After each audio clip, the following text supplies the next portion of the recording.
All right, let's go ahead and get started. Howdy, howdy, ladies and gentlemen. My name is Sharkinbear, and welcome to the channel where today we're going to be checking out a title that's been in early access for a little bit, but just received a major update to its game. This is the Tainted Grail, the Fall of Avalon, specifically the newest update, Kunok's Rebellion.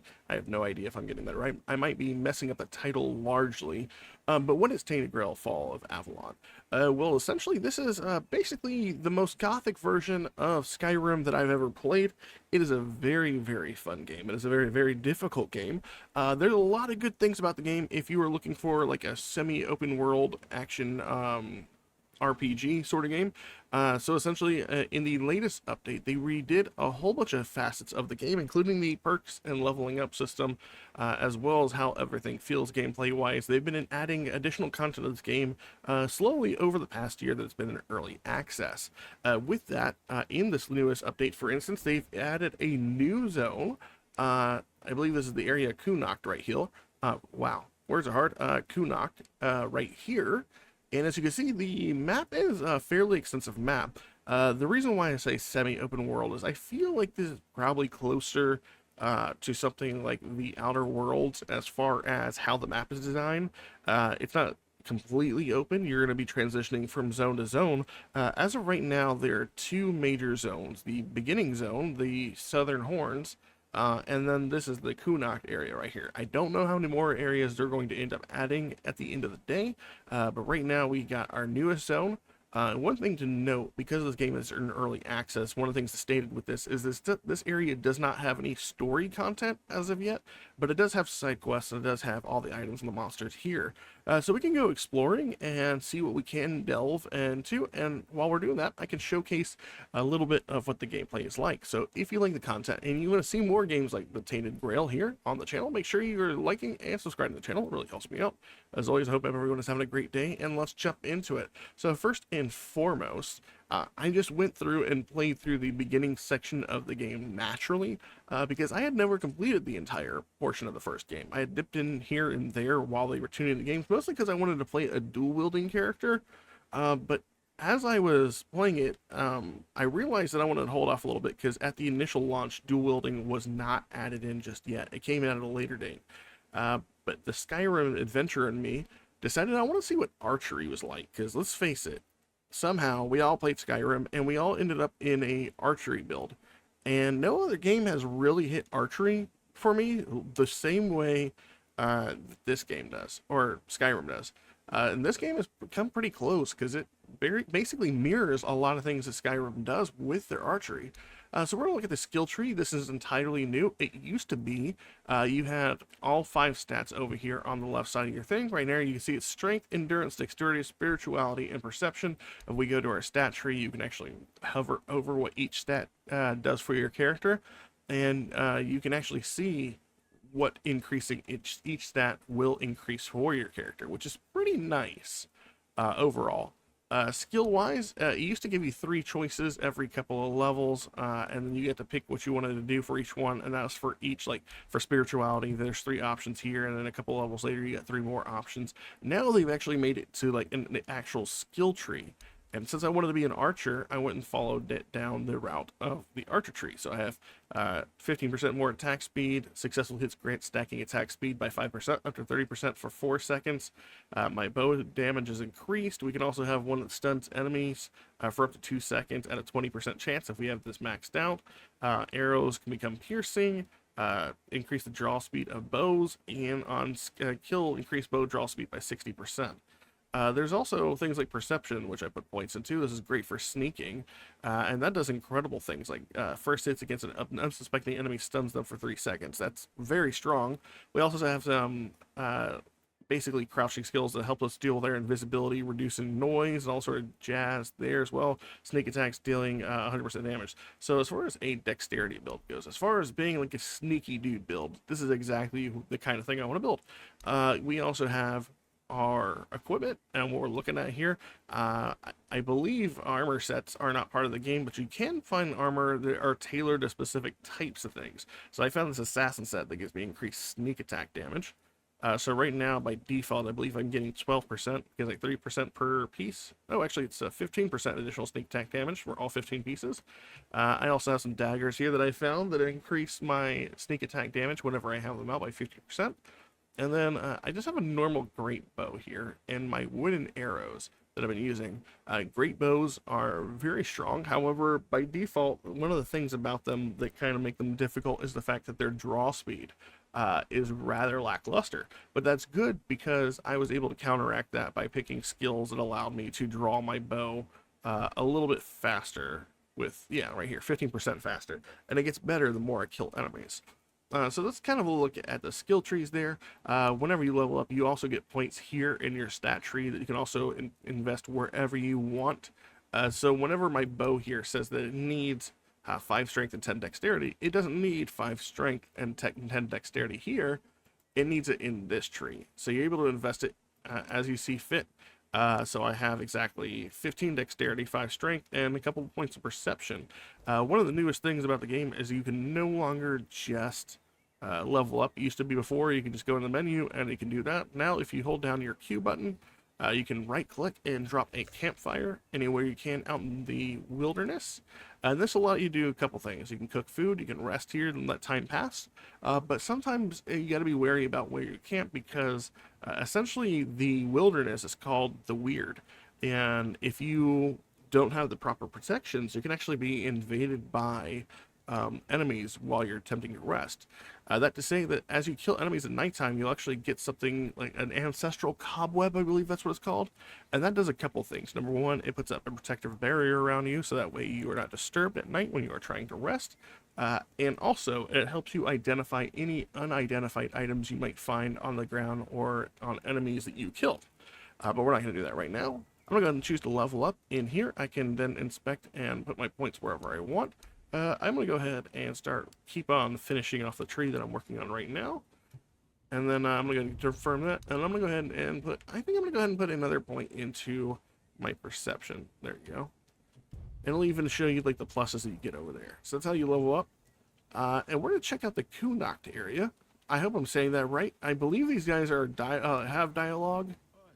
Who's there? What do you want? We're just sitting here, not bothering anybody, so there's no need to bother us. What are you doing here? Working hard. We're gathering people. Impressive, indeed. We're Dalrita. We make sure that the Camelot scum infesting Kuanach don't even dare to think about heading south. Imagine a Camelotian who's also a deserter. Unbelievable. Even Grindylows have their honor, unlike those scum. And catching a deserter? Now that's a real treat. What do you do when you with those you capture? We do what any honorable warrior would do with deserters. We help Camelot get rid of their cowards. You could say those vermin owe us a debt. Thanks to us, they're well fed, and Denham pays us handsomely. And who is Denham? A Camelot legate. He commands the rabble you see swarming in Kuanach. He's decent enough, and he pays a good price for deserters' scalps. All right. Good hunting.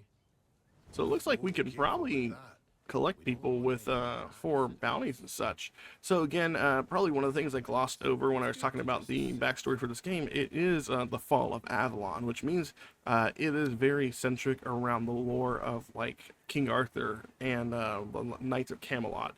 But in this world, King Arthur has been dead for several years. And look at this world. Something also special comes up here. I'm going to hold off on talking for a minute.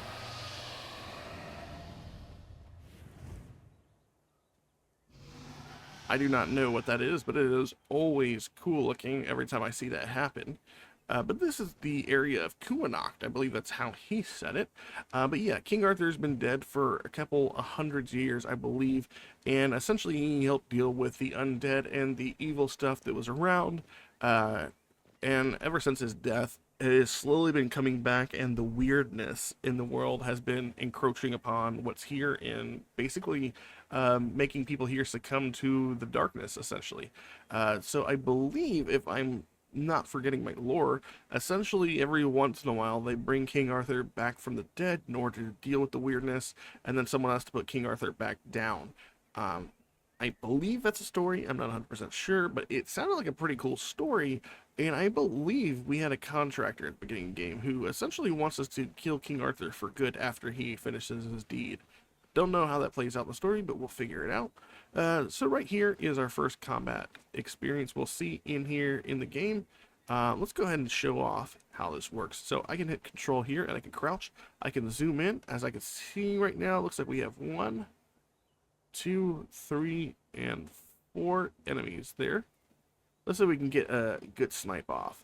So you can pull back on the bow here. It takes some time with a great bow. Oh, and he moved.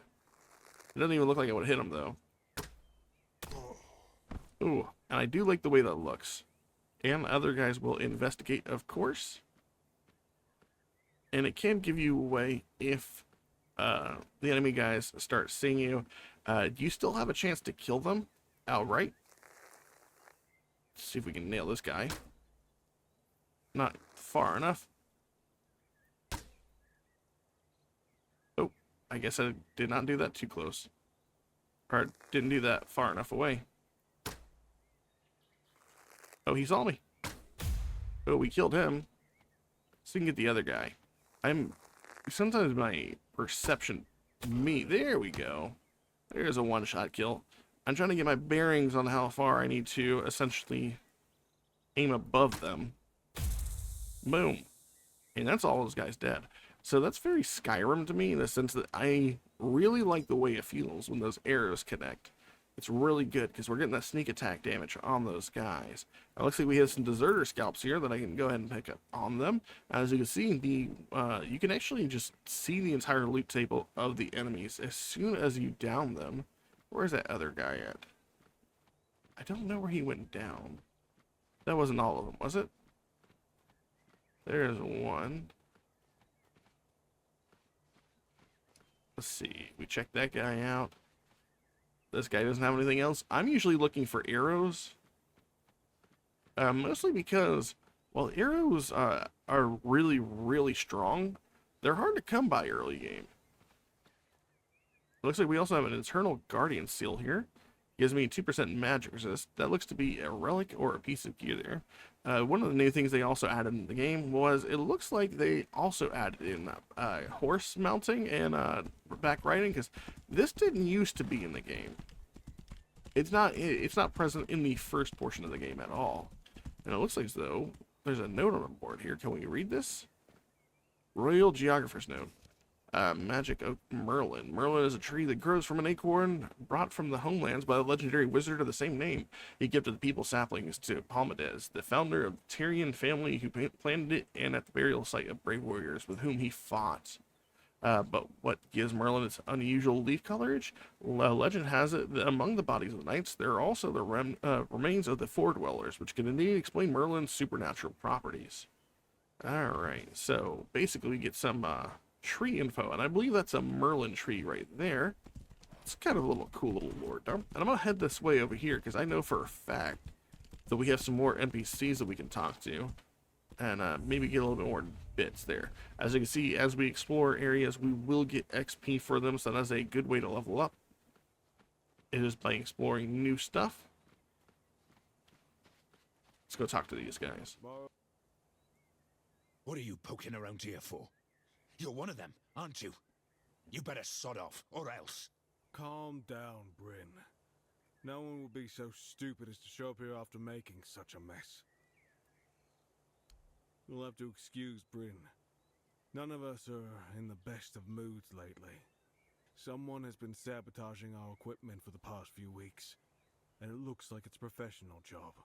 They seem to know perfectly well how to make life difficult for us.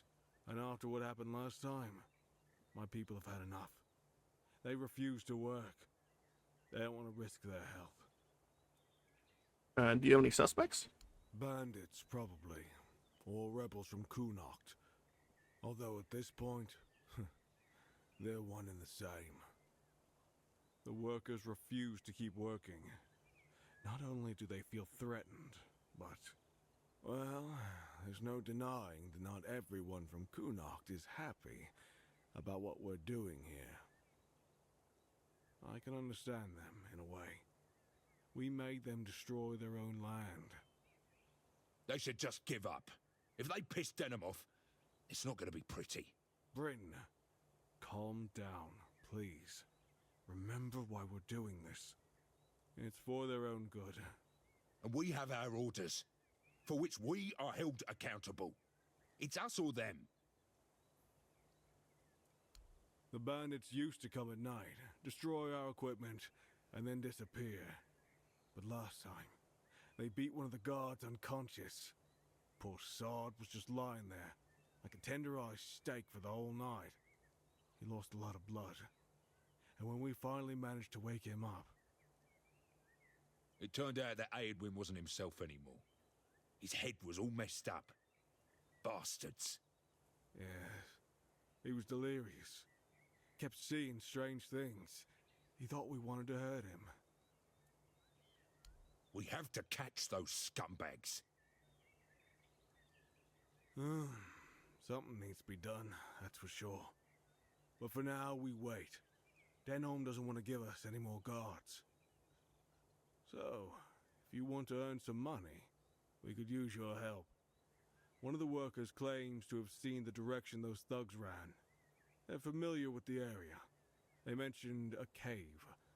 I'm not sure if this is a good lead, but it's worth checking out. All right, then. So, what'll it be? I guess we'll try to help with it. That's good to hear. If you find anything out, come back to me, eh? I'll send someone to Denholm with a report. Good luck. All right, and like that, looks like we do have our first mission here. I'll go ahead and track this one. The workers need someone to investigate the area. So let's see if it's marked on our map at all. I see no evil. That's a quest over there. That's from the previous zone. It doesn't look like by default is showing me quests that I already have. Let's go talk to these guys over here. Maybe they have some information for us. You look familiar. Yeah, you're Sioran's kid, aren't ya? Yeah, that's it. They took... What are you doing here? I just want to see if he has any options for it. I heard that one of the workers mentioned a cave that could be a hideout for thugs. Right. There's this cave dug out by the Cornac folk about 100 years ago. My old man told me it was meant to be a shelter in times of war or some other disaster. I was there a couple of times when I was a kid. They used to be safer back then. Now it's all but abandoned.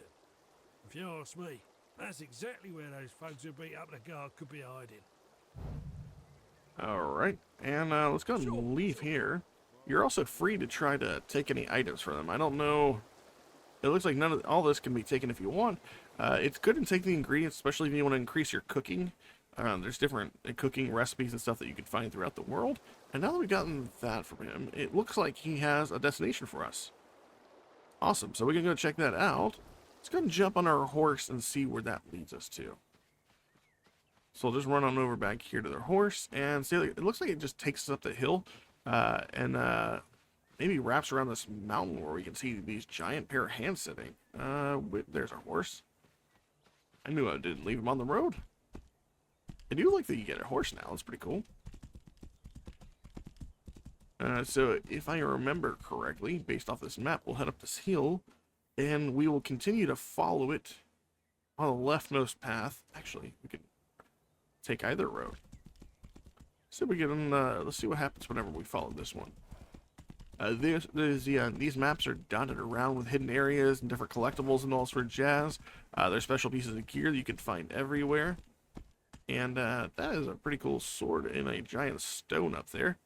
And I saw that tower earlier of it's like crumbled and destroyed, but it's still hovering. And it seems to be that there's a town over there we could check out. But let's keep on going this way for now. Looks like we also have something right here. What is... we're looking directly at that. Are we going the right way? No, we're not. We missed a turnoff somewhere. Ah, we're going down, I see. You can also swim, and sometimes there are hidden things in the water as well, so that's something to keep note of. As we get closer to this, what is that? I'm gonna go ahead and get off the horse. If only because I have no idea what that is. Let's see if we can get the drop on it. I am gonna go ahead and save my game. And let's see if we can kill this thing. It could be a deer or something like that, but that thing is kind of massive. I don't think it's a deer at all. That is a croakmaw.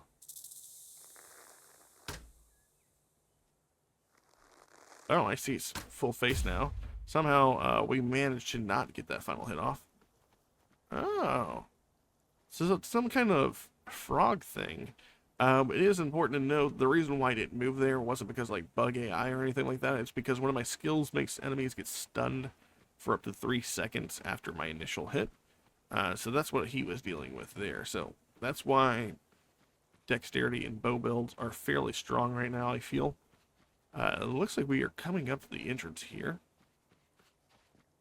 There's a statue over there. And it looks like we're going to need to hoof it up this little cave here. I did see something over here. What do we have over here? I'm going to go ahead and crouch down and see if we can see what's lumbering over here. Oh, we got another croakmaw. So you can do better about hitting this thing. And as you can see, that extra sneak attack damage adds up. Oh, wow. And these things hit hard. I am so glad I saved. I think actually, no, I saved after the first croakmaw, or before that first croakmaw, so I might have to do this fight again. Alright, and I'm sneaking around the back of this fountain, hoping we can get like a side shot on it, where it doesn't see us. And it looks like we were to do exactly that, although it didn't stun as much as I would like it to. But we did kill it. There we go. So there's that. It doesn't look like it has a couple of things on it, or it doesn't have anything that we truly desire. Anything hidden up here as far as we can tell? No, but there is a ramp, which is helpful because I was trying to climb up this ledge over there, this ramp, but it turns out that I can't get up that way, and I needed to find a different way in order to get up to that entrance. So go this way, up this ramp here, and see if we can't find ourselves some treasure up here. Oh, there's an enemy coming up. I assume, that's a bear. I can deal with that right now. There we go. I have been leveling up my my archery skills fairly heftily. So I do find that things die fairly quickly as long as we get the drop on them. But as you can see from that previous encounter, even at being the level I'm at, I do find that enemies can still be quite dangerous to us at our level. It seems as though we have a human enemy here. Go ahead and deal with that guy. And did he have anything useful on him? He had his scalp. And he has some armor here we could look at, but I am a light to medium user, and I think all the mail here is going to be heavy. So I'm not going to concern myself with that because weight is a thing you have to consider. And it looks like we had some red caps there. I did not see them at first. There was definitely, that shrubbery was definitely hiding them very well. But now we've done that, we can go ahead and head into this cave and see if we can figure out the answer to a question of who came in there and beat the crap out of that one guy. Concussed him so bad they gave him a mental illness. And this is undead and redcap, so that's a corpse eater. We'll just sneak on in here. See what we can do. You can also mine ore. An ore is good to have because you can turn that into arrows and stuff like that. I will say one facet about being an archer that is tough is that you do have to contend with how many arrows you have, and you will be buying arrows and making arrows constantly. But over time, I end up having so much arrows, I actually have to put some back into my stash in order to be able to carry all of them. Looks like we have a guy here. He's an archer who meets his fate at the hand of an arrow. And it seems to be another guy here. And he's dead. And that guy's dead. And it was, in fact, a cheap shot. Thank you for noticing. But it was a very good cheap shot, I might add. Alright. And he also has a number of potions on here. Oh, we got some more arrows. There's another bow.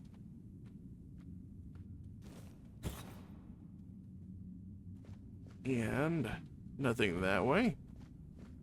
Nothing that way. There's a crab in a box. We can continue going down the hallway here.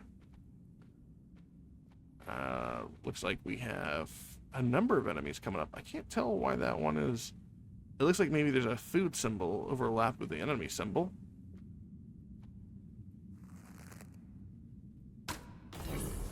Ooh, we got a level up as we kill that disgraced knight, bringing our archery up to 66 too, which is pretty cool.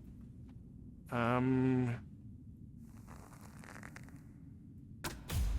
that guy dead. There's that guy. Oh no. Ooh, that was close. Oh, that was close. That guy was turning the corner right in my face. But luckily, we managed to, I believe our skill with the ability to pull back our arrows quicker and quicker probably helped us a lot there. Let's see what we have here. Wine, cheese. Look at these guys who were just doing a wine and dine here after they killed our friend, or concussed our friend very hard. I'm trying to see if there's any other things. Like, I'm looking for... Oh, here we go. That's exactly what I'm looking for. Instances where we might be able to... whatchamacallit? Find new gear. Got a sharpening stone, some lockpicks, coin purse. Make sure we pick up all the lockpicks. Is that one on the ground? No, it's not. We also got a lit and render of coal. Are you out of your goddamn minds? You knew very well that it was supposed to be a clean job. That was the deal. I could understand needing to rough someone up. That Camelot guy? You almost killed him. The man can't even recognize his own brother. Why the hell did you do that? This is madness. For now, you are to lay low. When I get my hands on the one responsible, I'll smash his head against an anvil.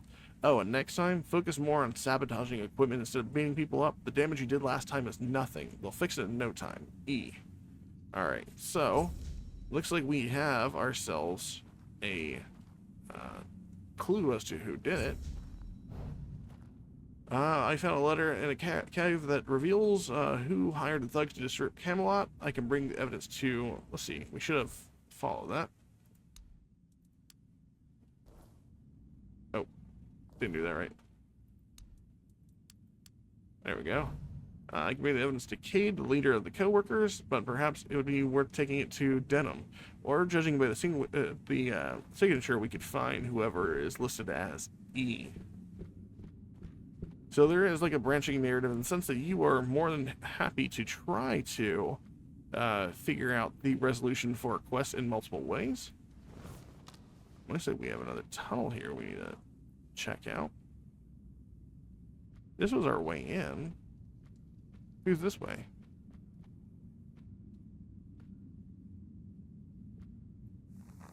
We got a dryad here. Uh-oh. Can she get in here? I don't think she can.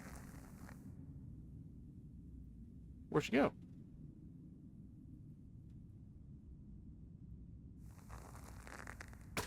There we go. Looks like she can fit her body through that. She does not a crouch. Silly dryad. And it's there we see our first unidentified item, as well as some ethereal cobweb that we can stick to a bonfire and identify. Fireball. Ooh, causes rage for a certain period of time. And anything else hidden down here? And that was a potion, by the way, that induces rage. I assume that's something that increases our melee attack power. And we can follow this little tunnel down even further. See where this leads us. And it seems to lead us more or less right back where we were. So that's pretty cool. Visibly at first look, you can't actually see that entrance there. Makes me wonder if there's any other little hidden hallways in here. But now that we've checked out this entire area here, I guess we need to go back and decide where we need to go next. I'm thinking we go exploring a little bit. Maybe we go check out that town in Denholm, or maybe we're looking for a dude named Denholm. So let's go do that. Let's head back up topside. And we do have ourselves a destination here right above the cave we were just at. Maybe we'll find some enemies to clear out here as well as some extra items. Oh, okay. So one of the things that here is we are at the derelict amphitheater. It seems as though there is a special enemy here, and you can tell it's a special enemy because it's denoted by a skull symbol at the top of the map. Now he's directly in front of me. I don't know if you can see him when I zoom in there, but I'm actually going to bust out some better equipment. I have a range of arrows here we can try to use on him. I'm going to just go with our +2 arrows and see what that means for as far as like dealing with him. So let me go ahead and save my game. And hopefully we can stun him hard enough that we can actually take him out.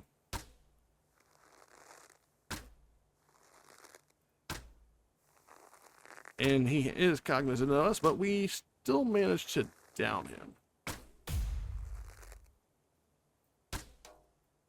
Tink.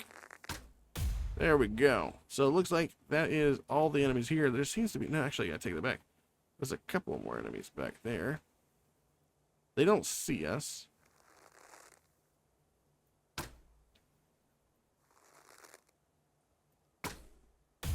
Oh, there's one. And they are shooting at us.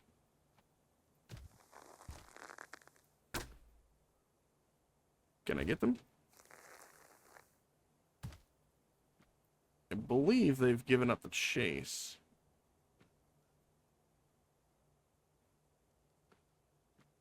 I can't even see that. Okay, there he is.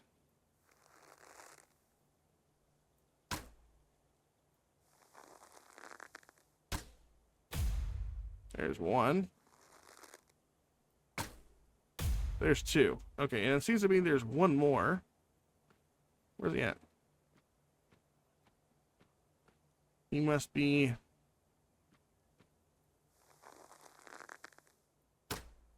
There we go.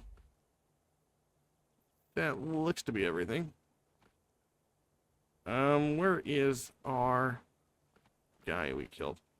Oh. There we go. There's that guy. And here's a desperate archer. We get some arrows off him. And where is our main dude that we ended up killing? It's kind of hard to tell where he's at. But we'll find him.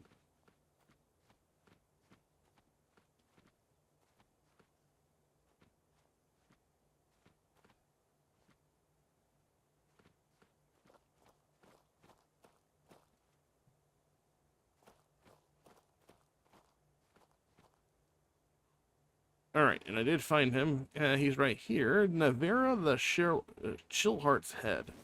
Now, we were able to find a guy here. We would be able to find a way to essentially more or less trade in his little mark there for extra money and experience points. We might find someone in the town who will barter with us, who will give us extra stuff because we found this guy. He was a wanted fugitive, and we have made him so he is no longer wanted alive. We can now turn in his stuff for experience and money. And I'm going to go ahead and say it's probably there. And you're going to see this weird shiny barrier. That is the mark of an area that is marked and protected from the weird. So we're going to head over there. I found some gear on him, the assassin gear. What does the Frostblade do, though? What we found on him. A sword made of ice that deals a portion of its damage as frost. Deals 20% more damage if paired with the Inferno Blade. Oh, so it looks like that has a sister blade that we can use with it. That's pretty cool. Always nice to find new gear. And do we see this enemy? Oh, there's a bear. There we go. I know it's hard for you guys to see. It is also incredibly hard for me to see as well. But I am without my horse. So I'm going to make for this town that happens to be right here. Oh, here's an enemy that comes out at night. The weird spawn. And you actually usually take these guys out and they'll give you some ethereal cobweb and unidentified items. Unfortunately for us, they didn't give us any cobweb, but that's a-okay. Let's head into town and check it out.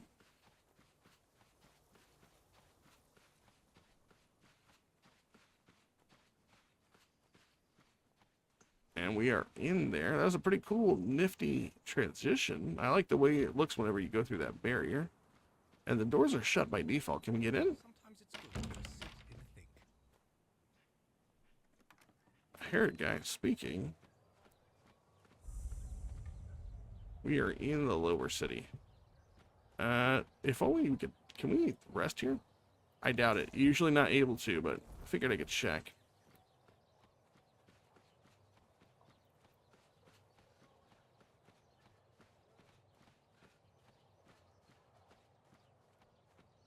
And for the sake of the demo, we'll turn this quest here if we can. You notice a strange commotion. The Red Priests are here, demanding access to the vault beneath the statue in their search for people infected with the Red Death. Their request is met with a refusal from a man named Murig. His haggard appearance doesn't exactly exude authority, yet for unknown reasons, he has the support of Camelot's legate, Denholm. As you focus on the men here, their voices fade into the background, becoming nothing more than distant noise. Then the men here, it reacts to you. You lose consciousness for a moment, and when you come to, all eyes are on you. Murig steps forward, declaring that your presence changes everything. He asks you to meet him in his cottage. Your arrival seems to have ignited a spark of hope, a chance to revive the dying men here. Well, alright then. I wasn't expecting to get like an animated cutscene for that. Apocalypticists. Is this Denholm right here? No? Alright, so there was definitely a guide that was here just a minute ago. Looks like we need to head over this way to the, maybe the burning letter? Is that what this is? We have a fast travel point here. There are that's how you will get around the map eventually. And so you'll be able to find different little statuettes like that right there, and basically use them to fast travel from location to location. So let's sit over here. I believe this is where we're going to find Murig. I believe that was his name. Not trying to mess that up too much. Let's see what he has to say. Oh no, this is Denholm. I've heard from the Dalriata that you offer payment for scalps of deserters. Who told you that? The Dalrita? I've never paid a single gold coin to the Dalrita for deserters, not even once in my life. Oh no. But since we're talking about deserters, some of my men do appear to be missing. Among them is Emery, my trusted adjutant. Right now, I consider him missing in action, since Emery is not the type to defect. If you could find him, or whatever's left of him, I'd be very grateful for a report. Alright, I'll keep an eye out. I'd be grateful. Emery is not only an experienced soldier, but he's also devoted to Camelot and very pious. His disappearance is really hitting morale hard. So about those deserter scouts. If you can, you see, still Alright, anything. so we're getting money from him. Alright, let's go see if we can find the other guy then. Alright, and after talking with Denholm for a little bit and trying to figure out where that Meneg guy is, it looks as though I can't actually complete that quest or go after it. The main quest line Kunakt will be unlocked in the full version of the game. So as of right now, you're not able to follow that one, but we could go looking for other quests that are available to us. We can look for scalps as well as this one for the burdening letter. So that is up to us as well. So that's where I'm probably going to go ahead and end this impressions video on, essentially. This is Tainted Grail, the Fall of Avalon, currently in early access. My first impressions of the game are that it's a very fun game that's currently in early access. I find maybe the price might be a little too much for people right now. I believe it is a $30 title.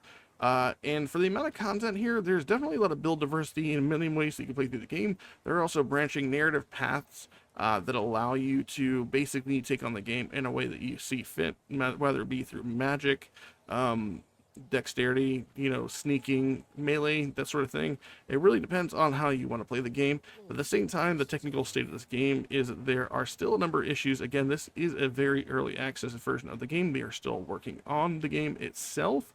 You will find that a number of quests are broken.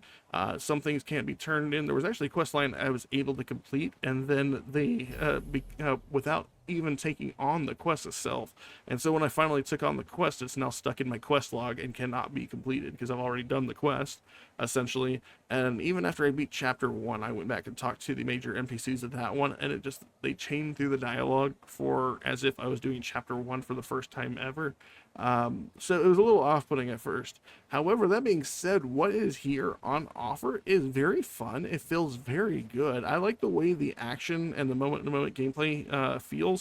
If you go like a damage build with like swords and stuff like that, you can parry attacks, block attacks, use different swords and enchantments, and enchant your blades with bleed and all that sort of damage. And if you like that sort of gameplay, if you're looking for something that's going to fill the niche of like something along the along the lines of Skyrim or something Elder Scrolls-ish, I feel like you can't really go wrong with giving Tainted Grail a chance if you put it on your wish list, and perhaps maybe in the future you give it a shot if it goes on sale or anything like that, or there's another content update going along. There are very few titles that play out just like this and feel as good as this, honestly. As you can tell, archery is very impactful, and when you get basically the ability to hit a guy in the chest with an arrow and make it feel like he got hit in the chest with a .50 caliber and send him across the room, it's a really incredible feeling. So that being said, it's going to end the video for me today. If you like the channel, if you like the video and you want to see more games like the Tainted Grail of Fall of Avalon here on the channel, make sure you're liking and subscribing and commenting down below. Let me know what you think of the game. Ask me any questions you might have about the game, and I will give the best answer I can. Again, this was my first time playing through all the content, but what's here on offer, there's still a lot of variety in the ways that I can probably go through them. So you guys take care, and I'll catch you on the next video. Later.